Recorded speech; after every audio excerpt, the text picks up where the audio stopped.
Saudara Ikram kata satu lagi sebab Menteri Pakatan Harapan tak panik pasal pelancong asing masuk. Saya kena perbetulkan persepsi ini sebab kalau kita ingat gelombang kedua dia bukan daripada pelancong, tapi ia adalah daripada kes 26 dan 30 something ya, daripada CEO Chairman UDA dan juga ada seorang lagi ya.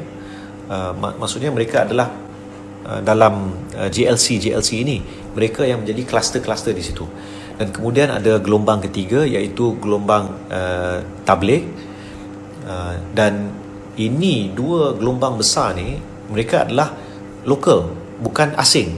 Mereka bukan orang Cina, mereka bukan orang China, mereka adalah rakyat Malaysia yang menjangkiti sama ada di luar negara sewaktu mereka keluar dan menjangkiti kumpulan yang lain.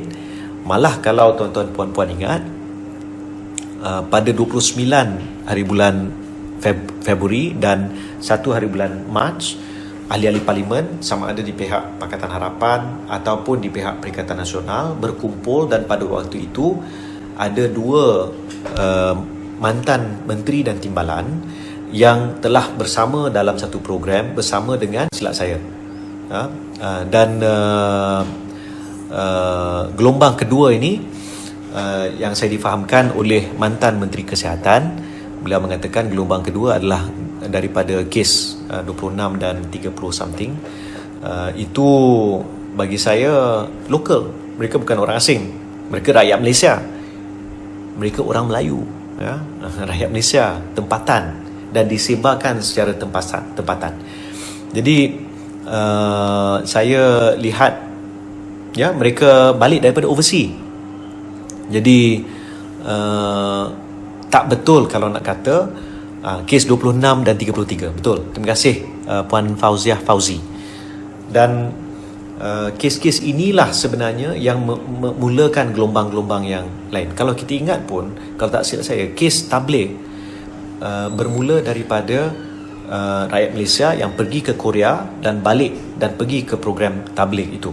Maksudnya yang menjadi penyebar dan pencetus kepada gelombang-gelombang ini bukan warga asing, tetapi rakyat Malaysia sendiri ya. Jadi jangan salahkan sesiapa. Sekarang ni realiti yang tak kita nampak, dan kita harapkan kita kena kerja bersama. Tidak ada elemen politik di sini pada waktu ini. Kita usahakan bersama untuk menyelamatkan keadaan, memastikan tidak ada mana-mana keluarga yang tertinggal, yang dilupakan, yang tidak mendapat manfaat, tidak mendapat bantuan. Dan kita perlukan bantuan semua pihak. Wabak ini dapat dibendung, dan kita akan insya-Allah menyelamatkan Malaysia, mengembalikan, memulihkan ekonomi kita. Dan tanggapan saya pada waktu ini, bajet yang disediakan adalah sebagai package mitigasi. Selepas kita keluar daripada PKP ini nanti, selepas tamat penularan wabak COVID-19, barulah kita boleh sebut package rangsangan ekonomi.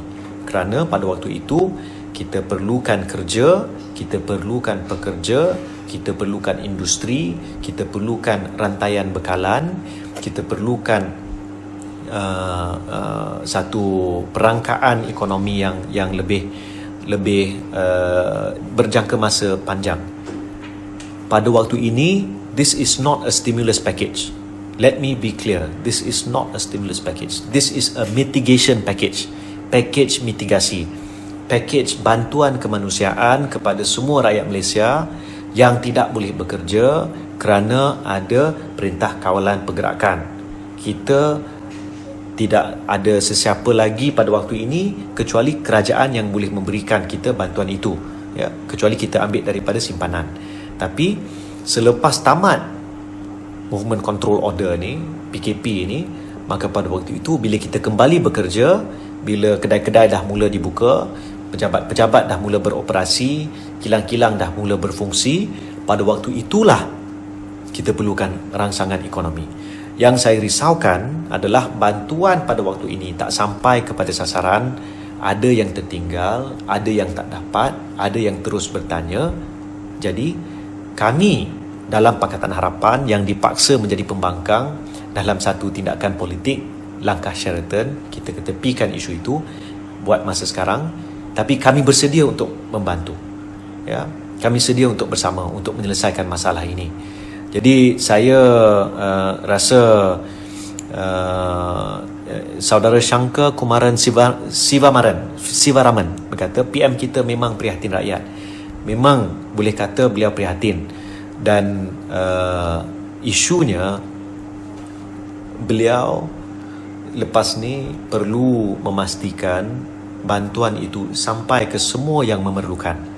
Tak cukup manis di bibir, tak cukup sedap kita dengar.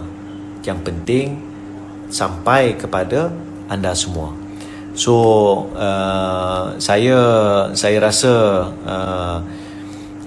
ya, saudara Kai Mal, penangguhan bayaran, adakah ada interest? Itu yang kita minta sekarang ni. Kosongkan interest.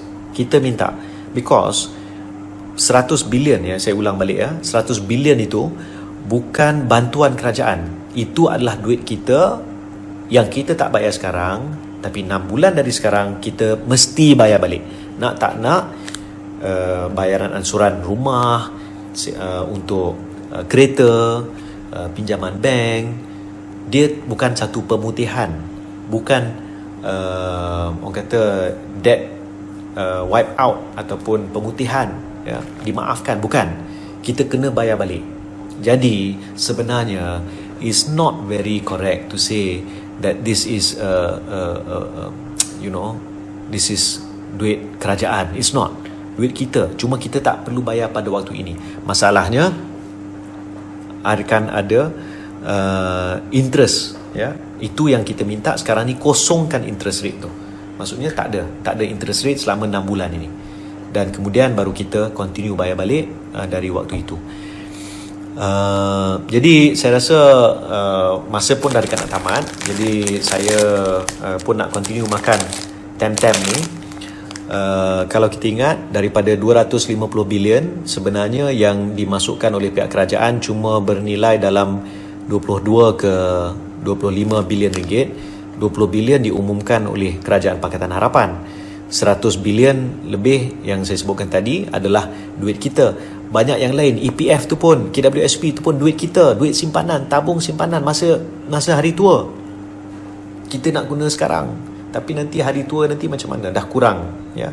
Dan ada juga yang tak dapat manfaat itu, mereka yang bekerja secara harian. Jadi to me, we have to see this mitigation package very clearly. It is not everything that it is made out to be.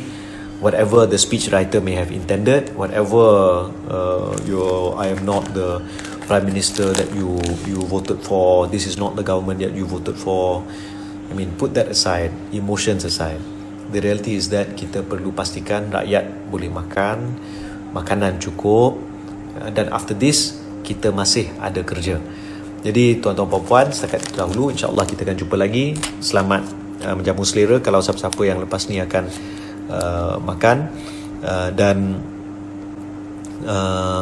saya harap kita semua duduk rumah, jangan keluar, dan insya-Allah kita akan jumpa lagi.